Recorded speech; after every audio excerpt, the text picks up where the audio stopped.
우리 말씀을 듣기 전에 기도하겠습니다. 사랑해 주님 감사합니다. 오늘 시간 주님께서 우리를 불러주시고 또 귀한 말씀을 들을 수 있도록 또 수요일에 예배 드릴 수 있게 하심을 감사드립니다. 아버지 고난주간에 우리가 그리스도의 고난을 더욱더 생각하게 하시고 예배를 통해서 더욱더 그리스도와 가까워질 수 있는 우리가 될 수 있도록 아버지 성령 하나님께서 우리를 인도하여 주시옵소서. 모든 것 주님께 부탁하오니 함께 하실 믿사오며 주 예수님의 이름으로 기도드렸사옵나이다.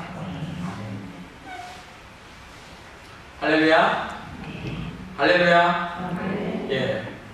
제가 몇 년 만에 쓴지 모르겠어요. 예. 그래서 좀 되게 떨리거든요. 그러니까 여러분들 부족하지만 잘 들어주시고 하셔서 좋은 걸 많이 받으시고 좀 부족한 부분들은 좀 가려줄 줄로 믿습니다. 우리 오늘은 이제 로마서 말씀을 우리가 읽었는데요. 로마서에서 가장 은혜롭다라고 하는 이 로마서 8장의 내용을 우리가 읽었습니다. 어떤 주석가가 말하기를 로마서는 다이아몬드이고 이 로마서 8장은 다이아몬드의 반짝이는 이 스파클링 포인트다 이렇게 이야기를 합니다. 제가 설교를 자주 못했기 때문에 여러분들에게 어떤 설교를 해야 될까, 그리고 뭐 간혹가다 한 번씩 우리 교회에서도 할 때도 있지만 한국에 가서도 할 때도 이 설교를 정하는데 매주 못하니까 참 이게 굉장히 어렵습니다. 어떤 게 여러분들에게 또 다른 교회에서 설교할 때는 그분들에게 도움이 될까 고민을 많이 하는데, 감사하게도 이번 주가 종료주일이고 그 다음에 또 고난주간이기 때문에 여러분들에게 고난에 대한 설교를 좀 해야 되겠다 이렇게 생각을 하고, 그 가운데 가장 스파클링 포인트라고 할 수 있는 이 로마서 8장, 고난에 대한 8장에 대해서 여러분들에게 말씀을 좀 나눠볼까 이 자리에 섰습니다. 이 말씀을 통해서 어려운 고난 가운데에 넉넉히 이길 수 있는 여러분들과 제가 되기를 주님의 이름으로 기도합니다. 오늘 우리 말씀 가운데에 두 구절을 먼저 보셔야 될 것 같아요. 첫 번째 구절이 로마서 8장 18절 말씀과 그리고 30절의 말씀을 우리가 먼저 보고 거기서부터 생각해 보도록 하겠습니다. 18절 말씀을 한번 같이 읽어볼까요? 준비 시작. 생각하건대 현재의 고난은 장차 우리에게 나타날 영광과 비교할 수 없도다. 그리고 30절 말씀 준비 시작. 또 미리 정하신 그들을 또한 부르시고 부르신 그들을 또한 의롭다 하시고 의롭다 하신 그들을 또한 영화롭게 하시느니라. 이 두 구절 가운데에 공통적으로 들어가는 단어가 있습니다. 뭔지 아십니까 여러분들? 영광, 영화 이렇게 이야기합니다. 영광이라고 하는 것은 헬라어로 독사라고 합니다. 독산, 독사 이렇게 불러지거든요. 영광이라고 하고, 그 다음에 영화라고 하는 것은 바로 엔독산 이렇게 이야기합니다. 다 공통된 단어는 뭡니까? 독산이라고 하는 영광이라고 하는 단어입니다. 영어로도 영광을 뭐라고 합니까? 글로리라고 하지 않습니까? 그렇죠? 영화라고 하면 glorified 이렇게 이야기합니다. 그 중심의 단어는 뭡니까? 영광이라고 하는 글로리라고 하는 두 개의 공통적인 단어가 나타나게 됩니다.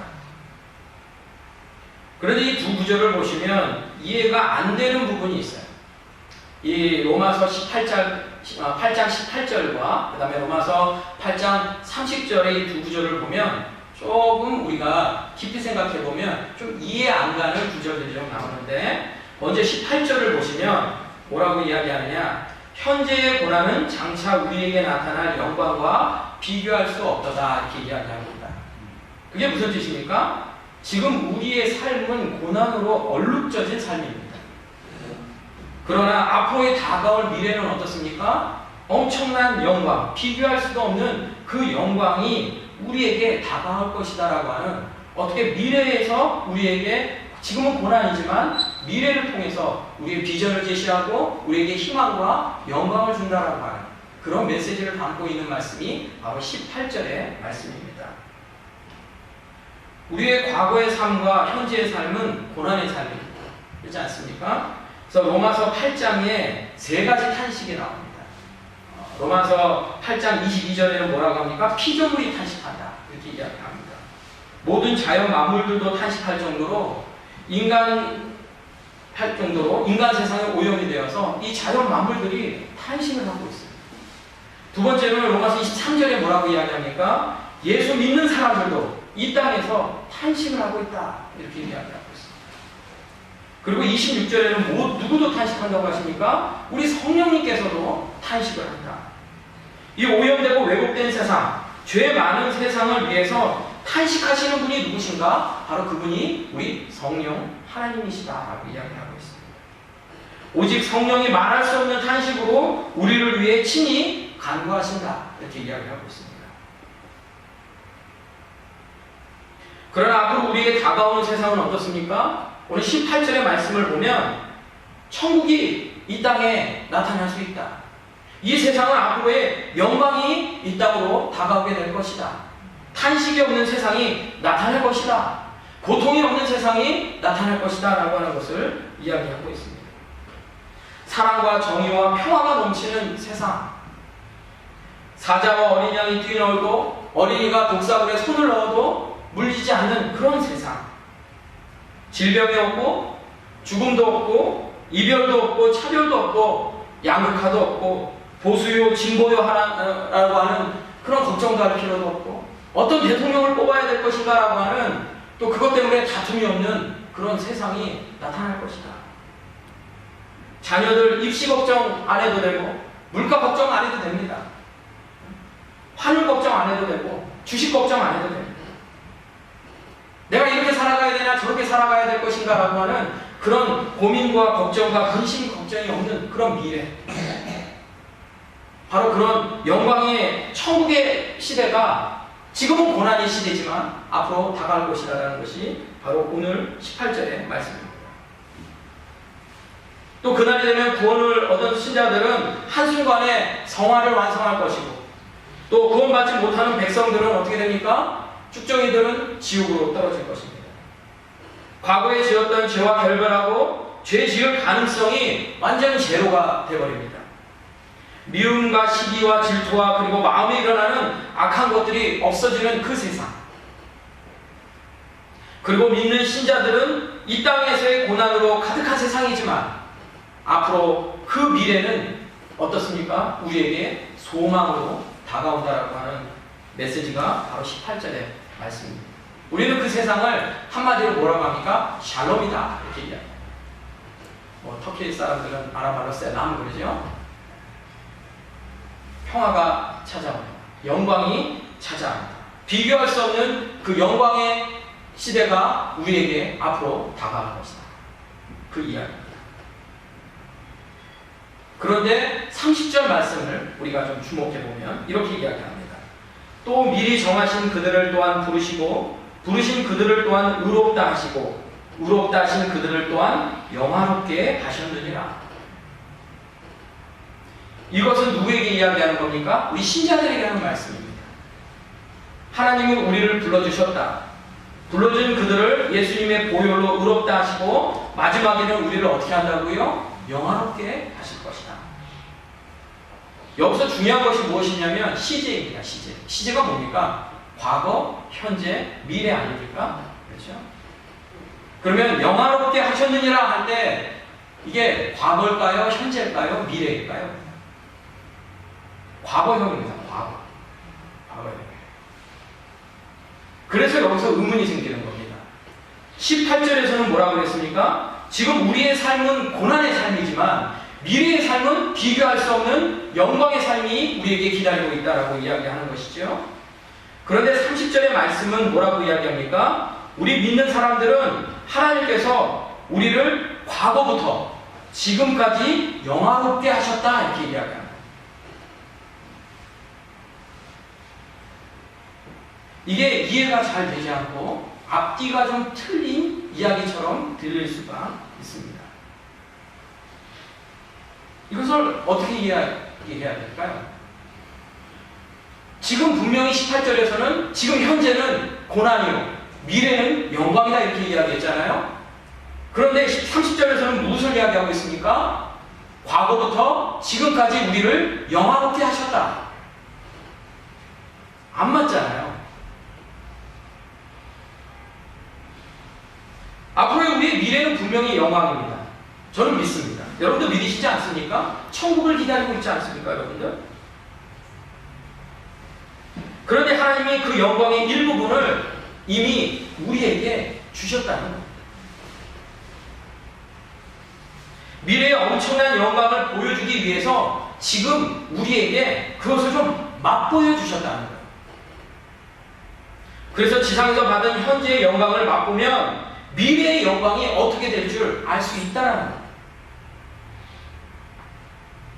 그러니까 우리가 여러분들 앞으로의 영광을 한 번도 받아보지 못한 사람들은요, 지금 현재의 영광을 아무것도 모르는 사람들은 미래의 영광도 모를 수가 있어요. 미래의 영광, 우리가 조금이나마 지금 이 땅에서 받을 수 있는 고난을 넘어 영광을 조금만 맛보게 된다면 미래의 영광이 얼마나 대단한 건지를 우리가 더 느낄 수가 있다는 것입니다. 미래의 영광도 있고 지금의 영광도 있다는 겁니다. 이게 좀 이해가 좀 잘 안 되시는 분이 있어서 예를 좀 들자고 한다면, 제가 요즘 이 레트로, 요즘 시대가 대중문화가 레트로 열풍입니다. 레트로가 나타나는 문화적 현상은 왜 그러느냐? 바로 이제 앞으로의 대중문화가 한계점에 봉착했다는 거예요. 그게 무슨 얘기냐? 한계점에 봉착하다 보니까 사람들이 더 나은 크리에이티브가 없으니까 어때요? 다시 과거로, 과거의 것을 다시금 봐서 다시 트로트가 유행하고, 그렇죠? 그리고 유튜브가 발생하고 미디어가 발달하다 보니까 과거에 보지 못했던 것, 아니면 예전에 봤던 것들, 추억에 살았던 것들을 더 나아가지 않고 과거의 것으로 회귀를 하고 있기 때문에 레트로 문화가 지금 많이 나타나고 있습니다. 그래서 제가 요즘 집안 살림을 하잖아요. 시간이 좀 생깁니다. 그래서 유튜브를 좀 많이 보는데, 그 중에 뭘 많이 보느냐? 리얼 버라이티 쇼를 많이 봅니다. 대표적인 게 뭐 무한도전, 그 다음에 뭐 1박 2일, 그 다음에 러닝맨 이런 거 있지 않습니까? 이런 그 리얼 버라이티 쇼들은 이렇게 어떤 게 많이 있습니까? 이러잖아요. 어떤 미션을 주잖아요. 그 어떤 지역에 가서 그 미션을 주고, 미션을 수행하면 좋은 상을 주고, 성공하지 못하면 어떻게 됩니까? 그 상을 받지 못하고 벌칙을 받는 그런 내용입니다. 그래가지고 좀 잔인하게, 낮에는 한참 굴려요. 한참 일을 시키고 막 굴리게 하고 난 다음에 어떻게 됩니까? 그 이제 가장 배고프고 힘들 때, 그때 살짝 어떻게 돼요? 그 지역에 있는 아주 맛있는 음식을 살짝 맛을 보여줍니다. 그리고 나서 또 다른 미션을 주는 거예요. 그럼 사람들이 이거 미션을 성공하면 어떻게 됩니까? 엄청난 맛있는 밥상이 차려지지 않습니까? 근데 그 미션을 실패하면 어떻게 돼요? 밥을 못 먹고 쫄쫄 굶게 됩니다. 그런데 그 맛을 한번 보고 나면 어떻습니까? 이 사람들이 그 프로가 끝나고 난 다음에, 그 방송이 끝나고 난 다음에 가질 않아요. 그래서 남아가지고 자기 돈 내가지고 그 음식을 먹고 갑니다. 왜 그렇습니까? 너무 맛이 있어요. 그 한 번 먹었던 그 맛이 너무나 맛이 있으니까 어떻게 됩니까? 내 돈을 주고서라도 그것을 먹고 간다라는 이야기도 들어봤습니다. 그래서 마지막 그 미션을 성공하고 나서 그 음식을 먹었을 때 그 사람이 어떻게 했어요? 그냥 먹어도 맛있는데 배가 너무 고플 때 먹으니까 어떻습니까? 너무 맛있지 않겠습니까?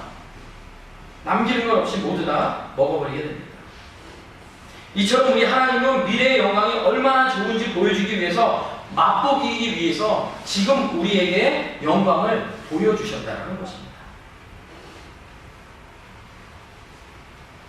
그런데 배고프고 힘들 때 먹었던 한 숟갈의 음식과 미션을 성공해서 저녁을 풍성하게 먹는 음식이 같습니까? 다릅니까? 같은 음식이에요. 질이 같습니다. 한 숟갈 먹었던 그 음식의 맛과 어떻습니까? 나중에 먹었던 그 엄청난 밥상의 음식과 그 맛과 질은 똑같습니다. 질적으로는 달라요. 그런데 뭐가 다릅니까? 양이 달라요. 제작진이 맛보라고 준 한 숟갈은 맛은 어떻습니까? 감질납니다. 우리가 누리고 있는 그 영광은요, 짧습니다. 감질납니다. 그리고 계속되진 않아요. 우리의 마음에 죄가 들어오는 순간 그 영광스러운 그 현재의 영광은 어떻게 됩니까? 사라져버리고 또 다른 수치심으로 삶이 전락이 되고 맙니다. 분명히 같은 영광이에요. 그렇죠? 우리가 현재 받았던 그 영광도 같은 영광이고 앞으로 올 그 영광도 같은 영광인데 맛도 같고 질도 같고 퀄리티도 같은 질인데 어떻습니까? 현재의 영광은 항상 부족하고 힘듭니다. 그래서 로마서 8장 18절의 말씀과 8장 30절의 말씀은 다른 이야기를 이야기하는 것 같지만 지금의 같은 영광의 이야기를 이야기하고 있는 것입니다. 그런데 어떤 분이 이런 질문을 할 수 있습니다. 제 이야기를 들으면 18절은 이해가 갑니다. 이렇게 이야기해요. 지금 현실이 너무나 어렵고 또 요즘 코로나라든지 경제가 너무 어려우니까 너무 고통스러우니까 그래서 지금은 힘들어도 앞으로의 미래가 보장되어 있으니까 나는 참을 수 있습니다. 그래서 참는 분들이 있을 수도 있습니다. 그냥 믿으면 되니까. 그런데 지금 내 실제 삶을 보니까 지금 나에게는 그 어떤 영광도 보이지가 않습니다. 나는 무언가 잘해서 상 받아본 적도 없습니다. 복권을 해도 크게 한번 당첨된 적도 없고 길에 가다가 돈 한 번 주신 적도 없고요. 공짜로 무엇을 받아본 적도 없고 지금 무슨 영광이라고는 한 번도 느껴본 적이 없습니다. 좋은 것도 느껴본 적도 없고 수치스럽고 괴롭고 구차스러워서 누구에게 말도 못하고 나만 힘들어하고 나 살기로 바쁘고 생명 유지하기도 바쁘고 내 실제 속을 열어보니까 아무것도 없어요. 그래서 나는 한 번도 하나님을 믿고 있지만 영광이라고 하는 영장은 생각하지도 못해보았습니다. 이게 나의 실제 삶이다. 그래서 나는 18절의 말씀은 나는 믿을 수 있지만 30절의 말씀은 그렇게 나와는 동떨어진 이야기인 것 같습니다. 라고 이야기하는 분이 있을 수도 있겠습니다. 그래서 우리는 영광의 실제와 내용이 무엇인지를 알아야 우리 18절과 30절의 말씀이 무엇인지를 좀 더 이해할 수가 있습니다. 답은 29절에 나와 있습니다. 우리 다 같이 한번 읽어볼까요? 준비 시작. 하나님이 미리 아신 자들을 또한 그 아들의 형상을 본받게 하기 위하여 미리 정하셨으니 이는 그로 많은 형제 중에서 맏아들이 되게 하려 하십니다. 이렇게 이야기했습니다. 이것들도 믿는 신자들의 이야기들입니다. 미리 선택한 백성을 정하시고 부르신 그들을 의롭다고 하시고 의롭게 하셨는데 왜 부르셨는가? 그 목적이 29절에 나타났는데 바로 무엇입니까? 그 아들의 형상을 어떻게 한다고요? 본받게 하기 위하여. 이게 바로 영광의 실체입니다. 그 아들이 누구입니까? 바로 예수님입니다. 그 영광의 내용이 무엇이냐? 우리의 최고의 영광이 무엇이냐면 바로 그것이 예수님을 닮는 것이다. 이렇게 이야기할 수 있습니다. 예수님의 성품과 하신 일을 본받는 것이 곧 영광스러움이다. 이렇게 이야기할 수 있습니다. 이 구절의 마지막을 보니까 뭐라고 이야기합니까? 예수님이 형제들 가운데 맏아들 되게 하셨다. 이렇게 이야기합니다. 그래서 우리 하나님을 아버지라고 부를 수도 있고 우리 예수님을 큰 형님이다. 이렇게 부를 수 있어요. 자매들은 뭐라고 해야 됩니까?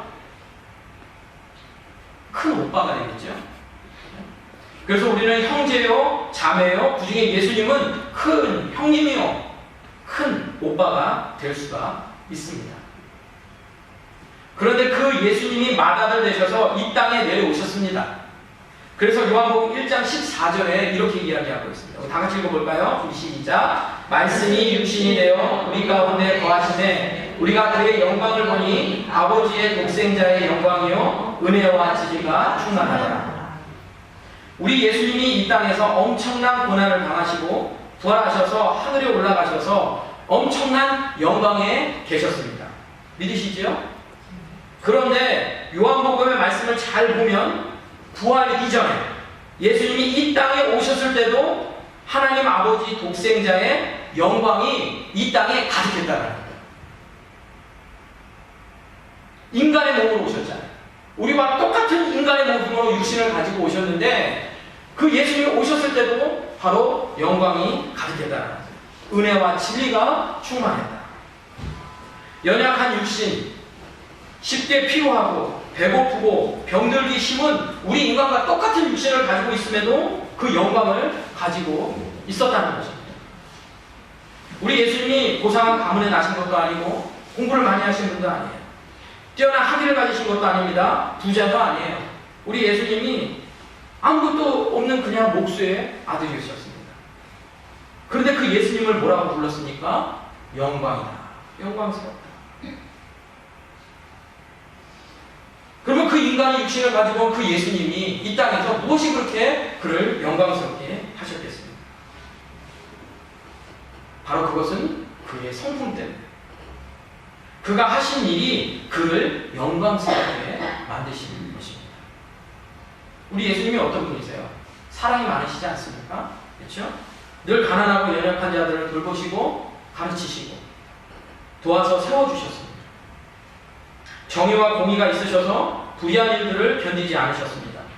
평화를 사랑했고 온유하셨고 겸손히 있으시고 능력이 엄청나시지만 사람들의 영광을 받는 것을 싫어하셨습니다. 그들을 죄에서 해방시키시고 구원하셨습니다. 또한 불쌍한 영혼들을 위해 시간을 정해놓고 매일 아침 기도하셨습니다. 심지어 죄인들의 영혼을 위해서 고난에 참여하셨고 자신을 희생시켰습니다. 이게 바로 그 아들 그리스도가 하신 것입니다. 그것이 영광스러운 것이고 오늘 그 예수님을 본받아서 예수님을 따라가는 우리들이 그의 삶을 따라갈 때 그것이 바로 뭐가 됩니까? 이 땅에서 나타나는 영광이 될 수 있다는 것입니다. 예를 들어서 제가 몇 가지 그런 분들을 소개 한번 해보도록 하겠습니다. 저랑 같이 공부하셨던 목사님이 계세요. 한 학년 선배님이셨는데 대학교 다닐 때 저는 신학교 다닐 때 이렇게 무슨 특별한 사명을 막 가지고 신학교에 들어간 건 아니에요. 했는데 신학교에 대해서도 잘 몰랐고 그냥 주변의 목사님의 추천으로 여러 사정 때문에 신학교에 들어가서 한 6개월 정도는 거의 놀다시피 신학교를 다녔습니다. 저하고는 다른 사람인 것 같기도 하고 사람들이 했는데 이 제 그 목사님 한 학년 선배 목사님을 만났습니다. 그분은 선교단체 출신이셨는데 결혼도 일찍 하셨고 그때 당시 아들이 둘이 있었고 사모님은 기간제 그 영어 교사를 하고 계셨고 그게 부자도 아니셨고 근데 어떤 사명이 있으셔서 신학교에 들어가셨어요. 근데 그 목사님이 지금 이제 목사님 되셨으니까 그분이 그 돈이 없으니까 누구에게 돈을 받았냐면 그 아버지가 생선 목판장에서 장사를 하셨는데 그 아버지가 돈을 내주셔가지고 공부를 하셨습니다. 그래서 그런지 몰라도 그분이 공부를 굉장히 잘하셨어요. 공부를 어떻게 해야 되고 책을 어떻게 읽어야 되고 신학서적을 어떻게 보고 성경을 어떻게 봐야 되고 그래서 저에게 많은 도움을 주셨습니다. 그래서 그분은 늘 장학금을 전체 장학금을 받으시고 매번 돈을 받으시고 또 집이 없을 때는 이 친구네 집 가서 잠을 자고 집이 없을 때는 저 친구 집에 가서 잠을 자고 그렇게 하면서 주일날에는 교회 사역을 하고 학교를 다니는 그런 분이셨어요. 그래서 저도 그분의 도움을 많이 받아서 저도 그분의 영향을 많이 받아서 또 공부도 좀 더 전보다는 더 잘하게 되었고 신학에 대해서 조금은 또 성경을 어떻게 봐야 되는지에 대해서도 많은 도움을 받게 되었습니다. 공부를 잘하고 하니까 당연히 그분은 이 학교에서 교수가 되겠다 이렇게 생각을 했습니다. 그래서 남아공으로 유학을 가셨어요. 프리토리아라고 하는 대학에 가셔서 공부를 했는데 석사 과정을 하는데 한국에서도 잘하는데 거기서도 잘하셨어요. 그래서 크라겔이라고 하는 독일 출판사가 있는데 그분 석사 논문을 썼는데 논문이 너무 잘 돼 있으니까 아마 그분 교수님이 소개시켜줬던 것 같아요. 그래서 석사 논문 보통 그렇게 중요하게 생각 안 하는데 크라겔에서 전화가 와서 돈을 줄 테니까 책을 좀 출간해보자 이렇게 이야기할 정도로 굉장히 공부를 잘 하시는 분이셨어요. 근데 박사과정을 이제 하고 있는데 거의 마무리쯤 됐을 때에 문제가 하나가 생겼습니다. 아버지가 이제 쓰러져 버리신 거예요. 사모님이 거기에 영어를 쓰는 나라니까 뭐 영어 교사긴 하지만 그분한테 영어 배울 일이 없으니까 사모님은 막 이것저것 청소도 하고 뭐 진짜 허드렛 일을 하면서 남편을 보살펴줬고 많은 물질을 대주셨던 아버지가 쓰러지셨다니까 더 이상 공부를 할 수가 없게 된 거예요. 근데 이분이 내가 더 공부를 할 수도 있었어요. 억지를 썼으면 공부를 할 수 있었는데 집안 사정도 여의치 않고 또 자기 형제들에게도 부탁하기도 뭐하고 그러니까 그분이 얼마 남지 않은 박사과정을 놓고 그냥 포기하고 한국으로 들어가셨습니다. 그럼 보통 그러면은 일반 그런 분들은 어떻게 하시느냐, 한국 대학원에 들어가셔서 박사과정 마쳐서 본인이 원하는 자리에 갈 수도 있었어요. 근데 그분은 무슨 생각인지는 몰라도 대안학교로 들어가셨습니다. 기독교 대안학교에 들어가셨어요. 한번 내가 가지고 있던 생각을 현실 안에 한번 펼쳐보겠다 이런 생각을 가지셨던 것 같아요. 그런데 그 대안학교를 만약 운영해보고 이제 해보니까 거기에 문제가 있다는 것을 알게 됐어요. 그냥 이 땅에서 하는 삶이라는 게 문제가 많으니까 기독교라는 이름을 가지고 하고 있지만 어느 곳에든지 문제는 꼭 있습니다. 그래서 잘 안 풀리는 거예요. 그래가지고 그 자리를 내려놓고 또 다른 대안학교로 가셨습니다. 아니나 다를까 거기도 문제가 됐어요. 그러다 보니까 그분이 많은 회의감에 빠지기 시작했습니다. 내가 욕심을 내지 않고 내 것을 포기하고 가서 이렇게 하는데 왜 이렇게 이 대안학교라고 하는 거예요? 기독교 공동체가 잘 안 이루어지는가? 그래가지고 그분은요 어떻게 했느냐, 시골로 내려가셨습니다. 시골로 내려가서 귀농을 해가지고 지금 그러고 살고 계십니다. 그래서 자그마한 대안학교를 자기가 만들었어요. 그래서 초가집을 얻어가지고 지금도 그거 수리하면서 하고 있습니다. 그런데 문제는 그 사모님은 어떻게 됐을까요? 과거부터 지금까지 계속 고생을 하고 계세요. 자녀들은 어떻게 되겠습니까? 자녀들은요 공부를 잘했어요. 그래서 남아공 다닐 때도 그 독일에서 추천받아가지고요 전액장학 공부를 해가지고요 독일에서 공부를 할 수 있었어요. 근데 아버지 따라서 한국에 들어왔는데 돈은 없지, 아무것도 없지. 그래가지고 아버지가 그랬답니다. 야, 나는 돈이 없으니까 대학을 네가 알아서 다녀라. 그래서 지금 사이버 대학을 다니고 있습니다. 이분의 모습을 보니까 어떻습니까? 한결 보면은 답답해요. 그리고 이분은 공부를 너무 잘해가지고요 이 총장님이요 너 교수해라, 돈 내줄 테니까 이렇게도 얘기하셨어요. 저희 학교가 괜찮은 학교입니다. 첫째는 제가 나와서 좋고요, 그 다음에 잘 나가는 학교예요. 엄청 커졌습니다. 그래서 그 학교에서 교수가 될 수 있는 길이 열려 있었어요. 그런데 그분은요 귀농을 해서 시골에 들어가서 그것을 하고 계십니다. 또 제 지인 중에 아프리카 케냐 선교사님이 계십니다. 이 아프리카 케냐 선교사님은 어떤 분이냐, 원래는 여행사를 하신 분이세요. 근데 이분이 수완이 좋으셔가지고 예전에 여행사 하실 때 흔히 큰 대형 교회를 몇 개를 물고 계셨습니다. 여행사를 좀 아시는 분은 아시겠지만 이 큰 교회가 몇만 명 되니까 여행을 가는 게 많잖아요. 그러니까 이분은 돈을 많이 버셨던 분이세요. 그리고 그분이 저를 좋아하셔가지고 그 인솔자로 이렇게 사장님으로 와가지고 저를 가리로 쓰실 때면 팁도 많이 주시고 좋은 이야기도 더 많이 하시고 서로 비전도 나누고 이야기를 했습니다. 근데 그 분의 부인이 누구셨냐면 아프리카 케냐 선교사님, 목사님이셨어요. 여자분이 사모님이 목사님이셨어요. 그래가지고 그분은 그 사업을 하시면서도 늘 이렇게 이야기합니다. 자녀들 어느 정도 크면 나는 케냐로 갈 거야. 그래서 저는 그랬죠. 이분이 그거 버리고 가실 수 있을까? 이 여행사 잘 되고 사람들한테 인정도 받고 깔끔하게 여행사를 하시는데 그거 과연 버리고 갈 수 있을까? 이렇게 생각했는데 어느 날 연락이 왔어요. 케냐로 간다. 다 정리하고 케냐로 가신다. 그래서 케냐로 가셨어요. 근데 이분이 뭐 언어가 되겠습니까? 뭐 갑자기 갔는데 뭐가 되겠습니까? 아무것도 알 수 없고 그냥 부인이 하는 거 옆에서 뒤에서 그냥 보필만 해주고 계셨는데 또 자녀분한테 저한테 연락이 왔어요. 이분이 돌아가셨다. 코로나 때문에 돌아가셨다. 자기의 황금기를 바치셨는데 황금기에 좋은 것들이 열려 있었는데 그것을 포기하고 케냐에 가셔서 별거 한 것도 없어요. 선교사하고 가서 작은 일을 부인을 도와가면서 섬겨줬는데 병에 걸려서 돌아가셨어요. 저는 그분의 모습을 보면서 그분을 통해서 예수님의 형상을 바라보게 되었습니다. 또 제 모교에 목사님이 계셔요. 그 목사님은 저 이모부님이신데 그 털라산이라고 하는 산이 있는데 그 밑에다가 기도원이 하나 만드셨습니다. 제가 기도원 출신이라고 얘기했잖아요. 그래서 제가 예전에 한참 잘 때 때는요, 그 기도원이 막 시골집 처음 만들어놨거든요. 근데 거기 뭐 폐병 환자, 문둥병들 막 그런 사람도 있었어요, 저 어릴 때. 그래가지고 아무것도 모르고 그분들하고 같이 같은 숟가락으로 밥 먹고 그들 같은 그릇으로 먹어도 병 한 번 걸리지 않고 같이 살았던 때가 있었습니다. 하루에 4번씩 기도하고 예배드리고 노래하고 찬양하고 기도와 기도 소리가 끊이지 않았던 기도 생활을 늘 공유를 하고 있었고, 방학이 되면 늘 거기 가서 주일학교부터 시작해가지고 늘 그 교회에서 놀고 뒷산 뛰어다니면서 뛰어놀았던 제가 있었습니다. 근데 시간이 지나니까 이제 그 기도원의 모습은 이제 사라져버린 것 같습니다. 사람들은 다 떠나고 이제 나이 드신 저 이모부 목사님만 계십니다.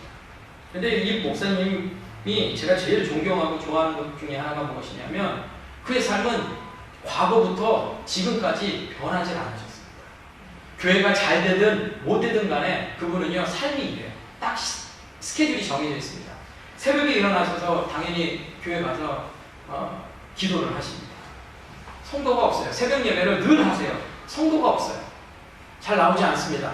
나오다가 한 분 정도 나올까? 거의 나오지 않습니다. 그래서 그분은 늘 특별한 일이 없을 때에는 늘 나와서 기도하십니다. 밖에 나가지도 않으세요. 그리고 부인이 차려준 아침 식사를 하시고 또 기도하러 가십니다. 산으로 올라가시죠. 산으로 올라가서 기도하시고 점심이 되면 내려오셔서 성경 보시고 또 자기가 가지고 있던 주석을 보십니다. 그분의 성경을 보면요, 너덜너덜해요. 그리고 그분의 주석을 보면은요, 손때가 아무 데가 없습니다. 그래서 제가 성경을 굉장히 좋아하는 이유 중에 하나가 우리 목사님, 그 목사님이 그렇게 좋아하시는 성경, 그 주석을 너무나 좋아하시기 때문에 어릴 때부터 그분 이야기를 들으면서 제가 이분처럼 성경을 잘 보시는 분을 제가 잘 찾아보지 못했습니다. 늘 귀에는 이어폰을 꽂고 계시는데 하나님의 말씀을 듣고 계십니다. 후임 목사님이 안 계시니까 내가 죽을 때까지 여기서 목회하러 가겠다 이렇게 해가지고, 그 되게 춥거든요, 오래된 집이니까. 그래서 거기서 늘 계시면서 기도하시면서 또 특별히 기도 부탁 받으면 밤에 또 올라가셔서 새벽까지 기도하시고 내려오시는 그런 분이십니다. 저는 그분을 보면요, 예수님의 형상이에요. 저는 이런 분들을 보면요, 그분들을 보면 예수님의 향기가 나타납니다. 제가 이야기한 이분들은요, 유명한 사람들이 아닙니다. 알아주는 사람도 없습니다. 매스컴에서도 주목하지 않습니다. 주변 사람들에게 손가락질 받을 때도 있으세요. 그런데 그들의 성품은요, 그리스도를 닮았습니다. 그리고 그가 하는 일들은 제가 늘 보면 예수님이 하시는 일을 하고 계시는 거예요.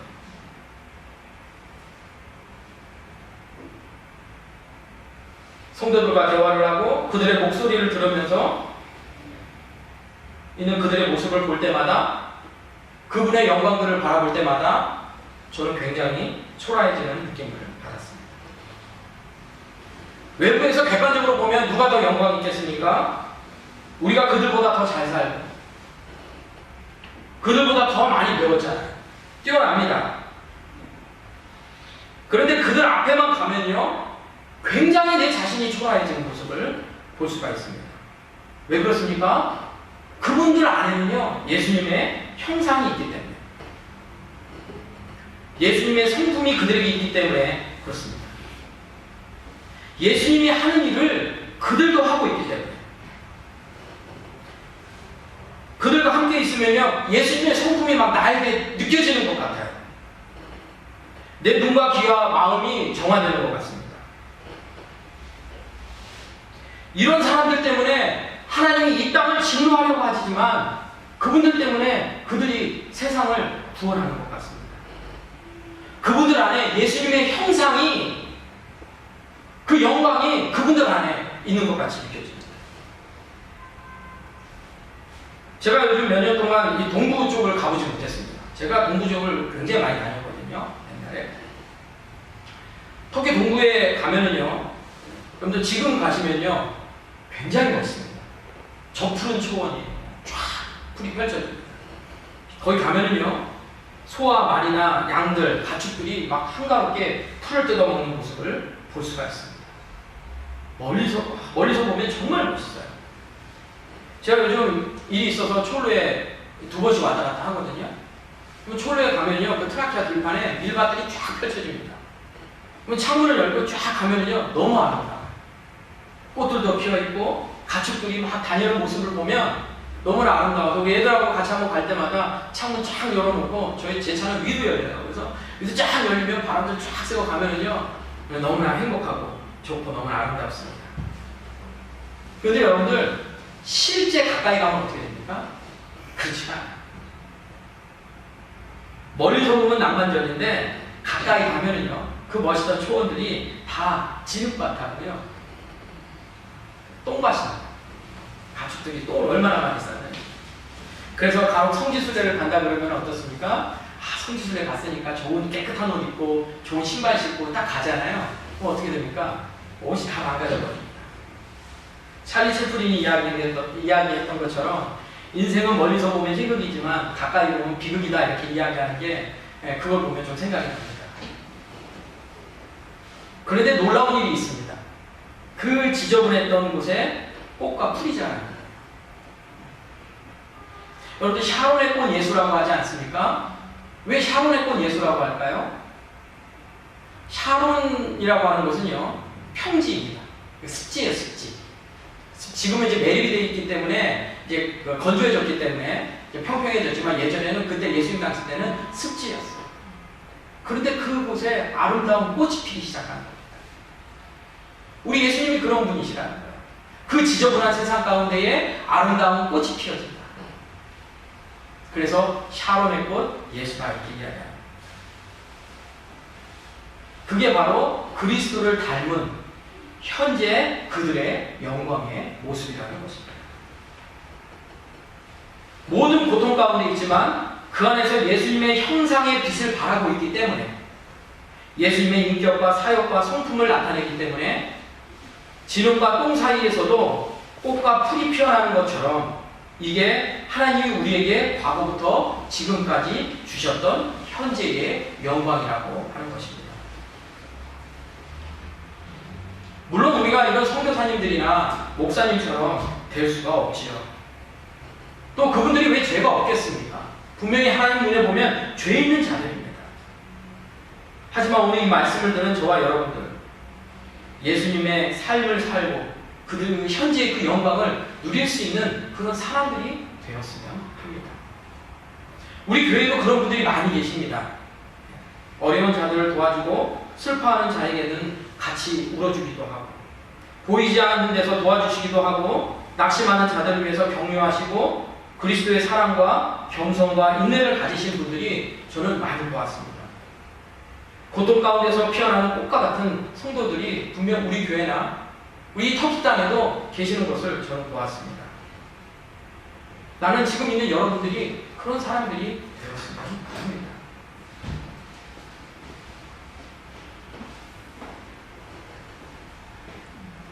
혹여 여러분들이 누리는 것 가운데에 그리스도의 형상이 없다면, 그것은 진정한 영광이 아니라는 것입니다. 세상 사람들이 말하는 영광, 돈도 많고 권력도 있고 공부도 하고 내가 좀 잘났다고 생각할 수도 있고 운동도 잘하고 공로도 있고 인기도 있고, 그거는 진짜 영광이 아니라는 것입니다. 그거는 표면적인 것들이에요. 그것은 어떻게 보면 하나님의 일을 하기 위한 수단일 뿐일 수도 있습니다. 진정한 영광은 그런 것이 아닙니다. 무엇을 가지고 있어야 됩니까? 그리스도의 형상을 가지고 나아가야 된다는 것입니다.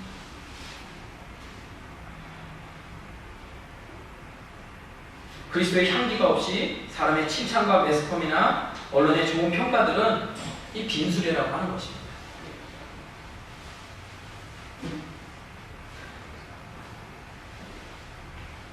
그리스도의 형상을 닮은 것이 진정한 영광이라고 할 수 있다는 것입니다. 세상의 영광을 구걸하고 하늘의 영광을 원하지 않으면 어떻게 하나님의 영광을 알 수 있겠습니까? 앞으로 그 미래의 영광을 알기 원하신다면 그리스도의 영광 안에 참여할 수 있는 여러분들과 제가 되기를 주님의 이름으로 축원합니다. 네. 결론적으로 이야기하겠습니다. 어떻게 하면 그리스도의 형상을 우리가 본받을 수 있을 것인가? 그 그리스도의 영광이 과연 우리 안에 나타날 수 있을 것인가? 28절 말씀을 보니까 이렇게 이야기합니다. 우리가 알거니와 하나님을 사랑하는 자, 곧 그의 뜻대로 부르심을 입은 자들에게 모든 것이 합력하여 선을 이루느니라. 이렇게 이야기합니다. 이 말씀이 우리 기독교인들이 가장 사랑하는 말씀 가운데 하나 아닙니까? 많이 읽혀지잖아요. 근데 가장 많이 오해하는 구절 가운데 하나가 바로 이 말씀이기도 합니다. 모든 것이 합력하여 선을 이룬다. 이게 무슨 이야기일까요? 합력한다. 모여서 함께 한다가 아니라 내가 가지고 있는 것을 모두 다 함께 내어서 힘을 낸다라고 하는 뜻입니다. 좋은 일이 일어날 것이라는 것이죠. 선을 이룬다는 것은 그 내용이 무엇이겠습니까? 29절의 말씀을 보니까 그리스도의 성품을 본받는 것. 30절의 말씀을 보니까 그리스도의 영광에 동참한다. 이렇게 이야기합니다. 합력한다는 것이 무엇이냐?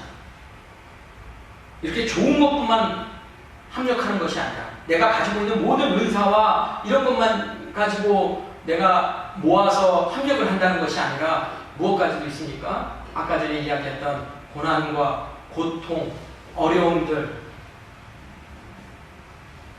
내가 너무 힘들어서 신음하는 그 모든 것까지도, 탄식하는 그 모든 것까지도 어떻게 됩니까? 모아서 바로 그리스도의 형상으로 나아가야 된다는 것입니다. 어떻게 그 형상이 이루어지겠습니까? 극심한 고난 가운데에 성령님의 탄식의 소리를 들으면서 기도하는 겁니다. 그래야 거룩함에 들어갈 수 있다는 것입니다. 여러분들 삶을 살면서 뒤돌아보시면 언제 내가 신앙생활하는 것 가운데 가장 영광스럽다고 느껴진 적이 있습니까? 내가 무엇인가 잘 돼서 그렇게 영광스럽게 느껴질 때도 있지만 진짜 내가 영광스럽게 느껴질 때는 언제입니까? 가장 힘들 때, 가장 어려울 때, 내가 너무나 힘들어가지고 정말 아무것도 할 수 없을 때, 하나님 앞에 눈물로밖에 이야기할 수 없을 때, 그래서 누군가가 나를 위해서 기도하고 있다는 것을 느끼고 있을 때, 그때 우리의 신앙이 뭐가 됩니까? 한 단계 성숙이 올라오게 된다는 것입니다. 그래서 그 모든 것을 가지고 우리가 합력하여서 우리가 기도할 때에 바로 선이 이루어질 수 있다는 것입니다. 또 그리스도의 형상을 닮아갈 수 있다는 것입니다. 오늘 제목이 제가 뭐라고 했습니까? 고난으로 나아갑시다. 이렇게 이야기했습니다. 그래서 우리에게는요, 신앙의 성숙을 위해서는요, 바로 우리 예수님이 가셨던 그 고난의 길로 같이 나아가야 됩니다. 왜요? 우리 예수님이 그러셨잖아요. 그 그리스도의 형상을 가지고 그 영광 가운데에 고난으로 돌아가신 건 아니십니까? 죄도 없는 그 우리 예수님께서 바로 그 고난으로 들어가셔서 심지어 아무 죄 없는 분이 그 엄청난 십자가의 고통 가운데에 우리 인간의 죄를 가지고 대속하시지 않으셨습니까? 그 그리스도의 영광에 동참하기 위해서는 우리도 그 형상을 닮아가기 위해서는 그의 길을 따라가야 된다는 것입니다. 그것이 바로 30절에 이야기하는 지금 현재에 우리가 나타나고 있는 영광의 자리라고 이야기할 수 있습니다. 이번 주가 고난주간입니다. 우리가 매년 하는 사순절이고 고난주간인데 여러분은 그리스도의 고난에 얼만큼 참여하고 계십니까? 저도 삶을 살다 보니까 늘 교회 안에 있으면 또 그래도 형식적으로도 할 수 있을지 모르겠지만 나와서 살아보고 자녀를 키워보고 요즘 제가 자녀를 키워보니까 그게 고난이라 생각했는데 실제 그게 고난이 아니라 우리가 필요한 고난은 무엇입니까? 그리스도의 고난에 동참해야 된다는 것입니다. 우리 예수님은 그것을 보여주셨습니다. 이 고난주간에 여러분들 그 예수님의 고난을 동참하며 희생하고 헌신하며 그리스도의 형상을 닮아갈 수 있는 그래서 이 땅에 하나님이 주신 그 영광에 동참할 수 있는 여러분들과 제가 되기를 주님의 이름으로 축원합니다. 우리 다 같이 한번 시간에 기도하겠습니다. 우리 말씀을 생각하시면서 먼저 내 마음에 과연 그리스도가 있는지를 한번 생각해 보십시오.